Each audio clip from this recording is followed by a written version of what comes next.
au 20e chapitre, du 19 au 31e verset. C'était après la mort de Jésus, le soir du premier jour de la semaine. Et ici, avait replié les portes du lieu où il était, car ils avaient peur de Jésus. Jésus vint, et il était là au milieu d'eux. Il leur dit, la paix soit avec vous.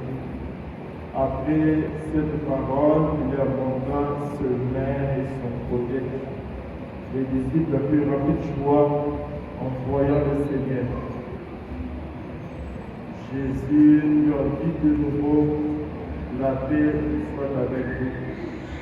De même que le Père m'a envoyé, moi aussi je vous envoie. Et a ainsi parlé, il répandit sur eux son souffle, et il leur dit, recevez l'Esprit Saint. Tout homme à qui vous remettrez ses péchés, ils lui seront remis. Tout homme à qui vous maintiendrez ses péchés, ils lui seront maintenus. Or, l'un des 12, Thomas, dont le nom signifie jumeau, n'était pas avec eux quand Jésus était venu. Les autres disciples lui disaient, nous avons vu le Seigneur. Mais il leur déclara, si je ne vois pas mentionner la marque des clous, si je ne mets pas mon doigt dans le bois des clous, si je ne mets la main dans son côté, non, je ne parlais pas. 8 jours plus tard, les disciples étaient trouvés de nouveau dans la maison et Thomas était avec eux. Jésus vient, alors que les portes étaient verrouillées, il était là au milieu d'eux. Il dit, la paix soit avec vous. Puis il dit à Thomas, avance ton doigt ici et vois le mien. Avance ta main et mets-la dans le côté. C'est ce que c'est Dieu de son frère. Thomas lui dit alors, mon Seigneur et mon Dieu. Jésus lui dit, parce que tu m'as vu, tu crois. Heureux ceux qui croient sans avoir vu. Il y a encore beaucoup d'autres signes que Jésus a fait en présence des disciples et qui ne sont pas mis par écrire. Mais ceux-là y ont été mis afin que vous croyiez que Jésus est le Messie, le Fils de Dieu, et afin que par votre foi, vous ayez la vie en ce monde.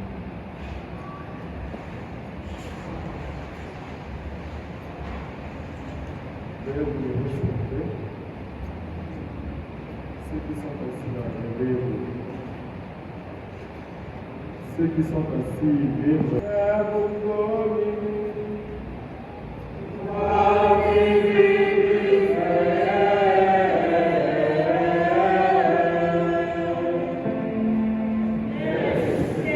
Il est vivant. Il est ressuscité. Qui acclamons très fort pour Jésus.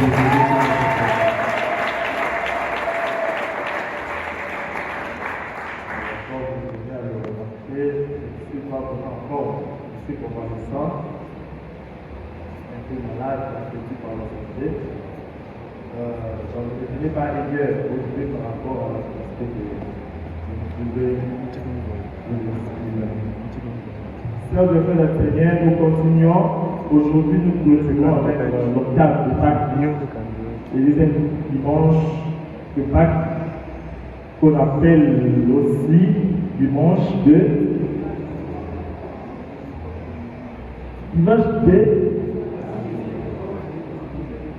miséricorde divine miséricorde, la maison romaine.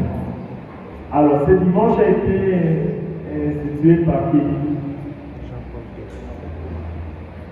Par qui? Pape Jean-Paul II. Ah, par qui? Pape Jean-Paul II. Qui a institué le dimanche de la divine miséricorde? Pape Jean-Paul II. Pape Jean-Paul II, le 30 avril 2000. en mémoire de la Sainte Faustine qui fait la grâce, la vision du Seigneur qui disait qu'il était le miséricordieux, que nous aussi à notre tour, nous devons nous efforcer pour être miséricordieux. Je ne sais pas si c'est par cela, dans ce contexte-là, que le pape Thérèse Mémoire François a écrit en 2016 la bulle d'infection où il a dédié toute l'année à la lutte de la miséricorde divine. Il avait écrit une bulle d'infection intitulée Miséricorde de vous tous, où il montrait le visage miséricordieux du Père, un Père miséricordieux, un Père très aimant qui ne cesse de manifester son amour à toutes les populations de la terre. Alors, je disais, l'octave de Pâques termine aujourd'hui par ce dimanche. Nous continuons avec la joie de Pâques, de Christ qui est ressuscité, qui se manifeste à ses disciples, mais malheureusement, certains n'étaient pas là à la maison. En l'occurrence, aujourd'hui, c'est Thomas. Shalom. Alors, on a toujours tendance à condamner Thomas. Même dans les courants, on a tendance à accuser ceux qui ne croient pas de qui? De Thomas. Pourquoi de Thomas? Parce que, on doit ici distinguer des types de doutes. Il y a les philosophes qui parlent de doutes, mais de doutes méthodiques plutôt, et les doutes c'est dans tout là. On doit ne pas de philosophie. Alors, le doute méthodique, c'est des doutes qui renvoient en fait à la vérité. Par contre, quand on est sceptique, là, on doute, c'est pas pour. Donc, on doute, c'est pas par plaisir, n'ayant pas en soi des dispositions pour pouvoir amener à la vérité. Alors, le doute des témoins n'est pas un doute sceptique. C'est un doute qui mène vers la vérité. Pourquoi? Parce que ses amis, ses coéquipiers lui disent, ben voilà, on a vu Jésus, on a vu le Seigneur. Or, parmi les signes qui devaient montrer que moi Jésus est ressuscité, en le voyant, qu'est-ce que les apôtres devaient faire? Ils ne pouvaient plus continuer à être enfermés dans la maison. Shalom. Parce que Thomas, lui, il sait que le jour où on verra le Seigneur, puisque même vous avez dit, le jour où vous serez ressuscité, il nous donnera la grâce et nous aurons la force d'aller annoncer. Alors, vous me dites que vous avez vu le Seigneur et vous continuez à vivre dans la paix. Je ne vous crois pas. Le doute de Thomas, en fait, c'est un doute qui poussait les apôtres vers le courage. Voilà pourquoi il a vu le Seigneur. Directement, il va professer sa foi. Or, de tous les autres apôtres, personne n'avait professé sa foi en voyant Jésus.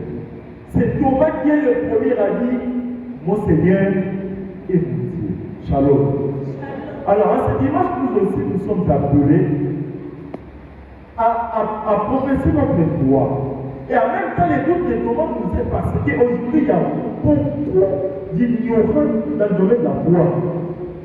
Facilement, on est balayé quand quelqu'un s'amène avec sa Bible là, avec le nom du Seigneur dans la bouche, parce qu'on est pris. Alors, le doute de Thomas nous permet à mettre, comme on dit, il y a une philosophie là, à mettre tout en époquet, à ne pas croire abusivement. Parce qu'il y a nombreux qui sont aujourd'hui victimes de rôle. Oh voilà, j'ai vu un prêtre là qui habite à cette maison, qui m'a dit ceci, cela, j'ai vu quel pasteur, et vous y croyez, et en fait des comptes, vous êtes victime.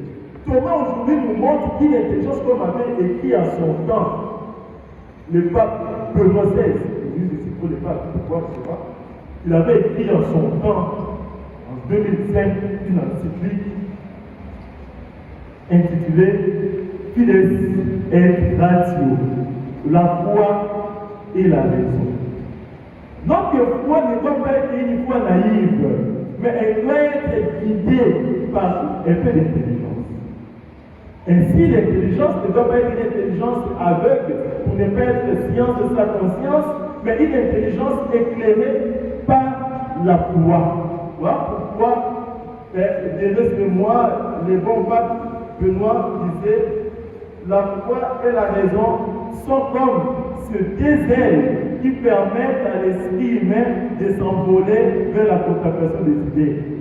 En fait, aujourd'hui, Thomas, c'est un modèle de foi pour nous. Pas une foi aveugle, une foi qui croit à n'importe quoi, mais une foi réfléchie. Mon Seigneur, maintenant il a vu, il a cru. Effectivement, il est ressuscité. Et je dois maintenant avoir le courage d'aller annoncer son évangile. Parce que ne puissiez pas vous méprendre parce que tous ces écrits que nous venons de suivre là, la première et la deuxième lecture, sont la conséquence de la Pentecôte. Shalom. C'est après 50 jours que les apôtres ont eu le courage. Même si les jours après la Pâque, Pierre sortira avec pour dire au grand conseil chrétien. Non, tous ces textes ont été réalisés après la Pentecôte.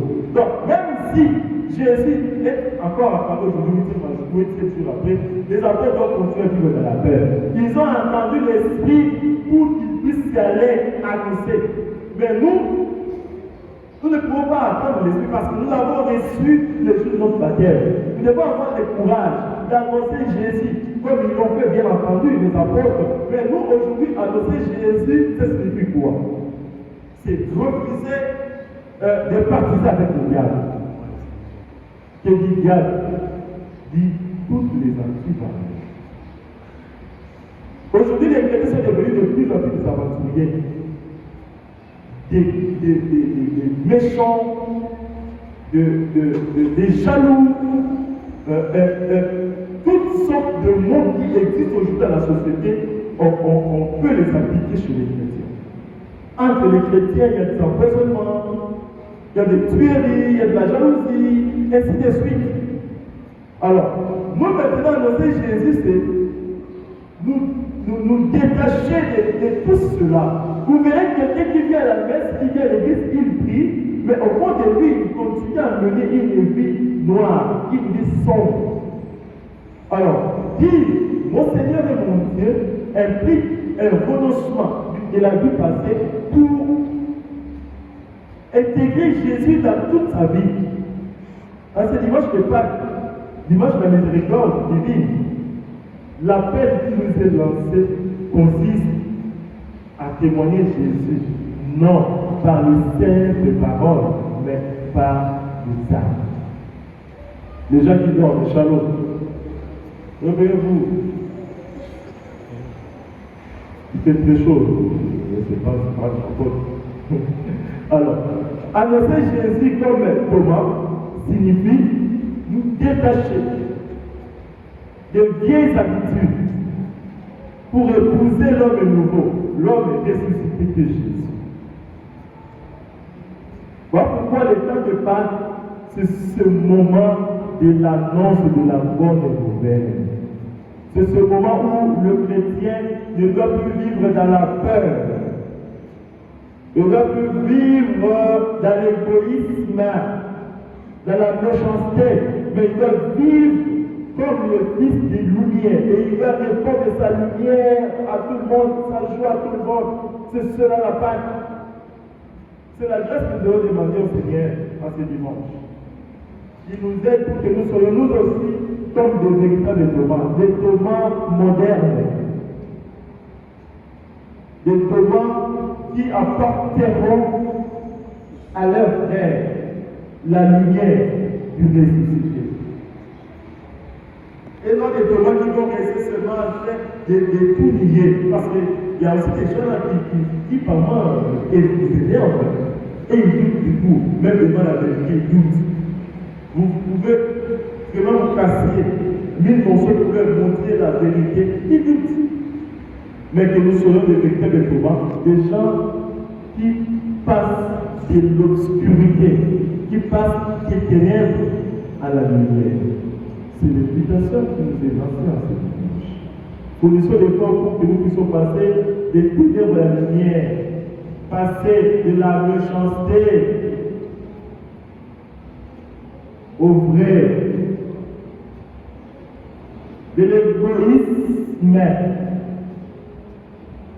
vers la charité. Et en faisant cela, c'est à ce moment-là, nous pouvons dire à la suite de Thomas, mon Seigneur est venu. Que le Seigneur nous aide pour que la flamme de Pâques brille à jamais dans nos vies et surtout dans notre milieu de vie. Amen.